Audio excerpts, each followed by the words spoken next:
And first చూడండి 'భావలింగ శతకం', 'శ్రీమతి దార్ల సుందరీమణి', 'కుప్పుస్వామి శతకం', 'త్రిపురనేని రామస్వామి చౌదరి', 'హరిహరనాథ శతకం', 'షేక్ మహ్మద్ హుస్సేన్', 'వెంకటాద్రీశ్వర శతకం', 'గాడేపల్లి సీతారామమూర్తి', 'వెంకటేశ శతకం', 'తాళ్లపాక పెద్ద తిరుమలాచార్యులు', 'సుభాషిత త్రిశతి', 'భర్తృహరి', 'సుభాషిత రత్నావళి', 'ఏనుగు లక్ష్మణ కవి', 'మల్ల భూపాలీయం', 'సురభి మల్ల శతకం' అని కూడా అంటాము.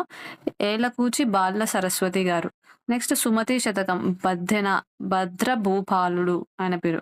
'వేమన', గోన వేమారెడ్డి, వేమన అని పిలుస్తాం మనం జనరల్‌గా. 'కుమార కుమారి' శతకాలొచ్చేసి పక్కి వెంకట నరసింహ కవి. ఈయన పేరు కూడా మరొక పేరేంటంటే ఈయనకి పక్కి అప్పల నరసయ్య. ఓకేనా? మరి ఈ వీడియో గనుక మీకు నచ్చినట్టయితే లైక్ చేయండి, షేర్ చేయండి. అండ్ ఏమైనా డౌట్స్ ఉంటే కామెంట్ చేయండి. అండ్ సబ్స్క్రైబ్ చేసుకోవాల్సిందిగా మనస్ఫూర్తిగా కోరుకుంటూ సెలవు తీసుకుంటున్నాను. Bye bye.